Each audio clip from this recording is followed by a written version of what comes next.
नमस्कार। आज हम एक बहुत ही अद्भुत कहानी में उतरने वाले हैं। एक ऐसी कहानी जो शक्ति, भक्ति और एक अटूट संकल्प के बारे में है। ये कहानी है महान राजा बलि की, जिन्होंने स्वर्ग को जीतने का साहस किया। तो सवाल ये उठता है कि स्वर्ग को जीतने के लिए आखिर चाहिए क्या? देखिए, ये कहानी सिर्फ तलवारों और सेनाओं की नहीं है। नहीं, ये एक बहुत गहरा सवाल उठाती है कि असली शक्ति, सच्ची शक्ति होती क्या है?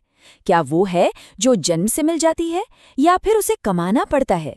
चलिए, इसी दिलचस्प सवाल का जवाब ढूंढने की कोशिश करते हैं।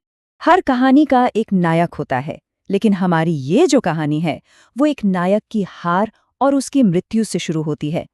पर जैसा कि हम आगे देखेंगे, बलि महाराज के लिए मृत्यु कोई अंत नहीं थी, बल्कि एक बिल्कुल नई शुरुआत थी। तो देखिए हुआ क्या। पहले तो देव असुर संग्राम में उनकी हार हुई और वो मारे गए। लेकिन फिर उनके गुरु शुक्राचार्य ने उन्हें चमत्कारिक रूप से वापस जीवित कर दिया। और इस अनुभव ने, मौत को इतने करीब से देखने के अनुभव ने बलि महाराज को पूरी तरह से बदल दिया।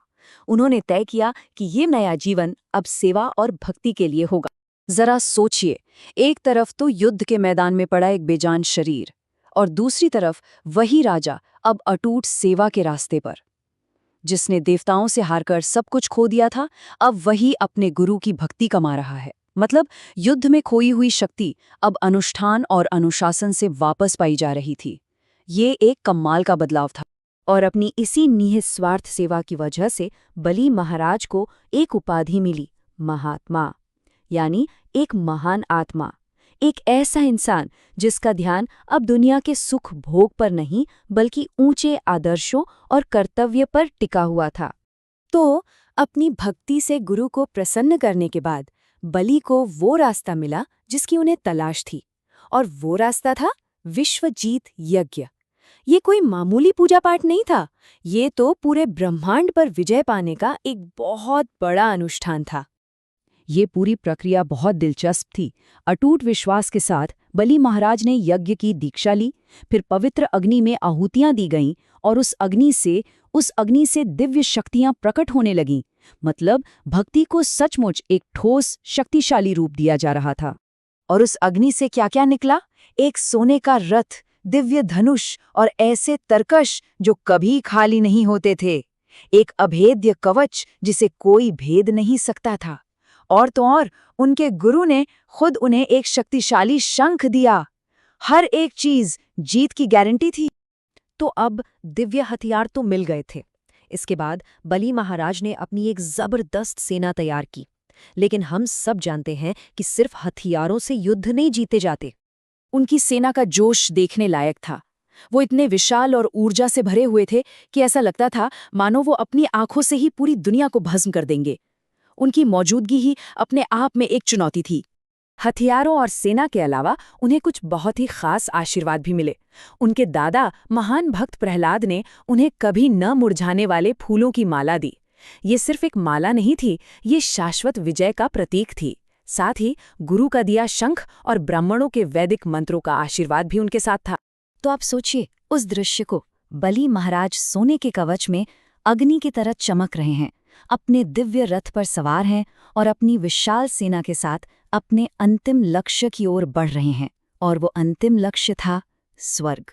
जी हाँ, उनका लक्ष्य था अमरावती, यानी स्वर्ग की राजधानी।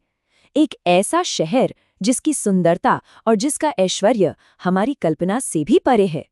ये कोई आम शहर नहीं था। यहाँ कल्पवृक्ष थे, मतलब इच्छा पूरी करने वाले पेड़।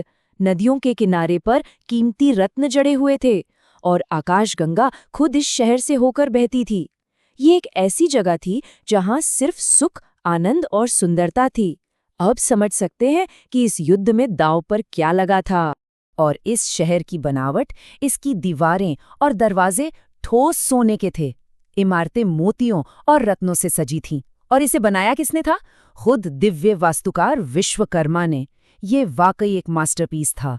और स्वर्ग का जो पैमाना था वो तो बस अविश्वसनीय था। जरा अंदाजा लगाइए, स्वर्ग के आसमान में करीब करीब 10 करोड़, जी हाँ 10 करोड़ दिव्य उड़ने वाले वाहन यानी विमान हर समय एक्टिव रहते थे। और सबसे हैरान करने वाली बात, ये सिर्फ सोचने भर से, मन की शक्ति से चलते थे। तो अब हम कहानी के सबसे महत्वपूर्ण हिस्से पर आते हैं। ये जो युद्ध होने वाला था, ये सिर्फ जमीन या एक शहर के लिए नहीं था। नहीं, ये दो अलग अलग जीवन दर्शनों, दो अलग अलग विचारधाराओं का टकराव था। देखिए, एक तरफ थे बलि के नेतृत्व में असुर, जो तपस्या, सेवा और अनुशासन से शक्ति हासिल कर रहे थे, और दूसरी तरफ थे देव, जो स्वर्ग में भोग, विलासिता और आनंद का जीवन जी रहे थे। एक तरफ शक्ति कमाई जा रही थी, दूसरी तरफ शक्ति विरासत में मिली थी। और यही इस कहानी का मूल विचार है कि सच्ची महानता और असली शक्ति तपस्या से, अनुशासन और त्याग से पैदा होती है, न कि सिर्फ भोग विलास से। यही वो सोच थी जो बलि महाराज की इस पूरी मुहिम के पीछे की असली ताकत थी। तो ये कहानी हमें एक बहुत बड़े सवाल के साथ छोड़ जाती है। क्या अनुशासन और मेहनत से कमाई गई शक्ति जन्म से मिली विलासिता और अधिकार से ज्यादा मूल्यवान है? किसका हक ज्यादा है? इस पर विचार जरूर कीजिएगा।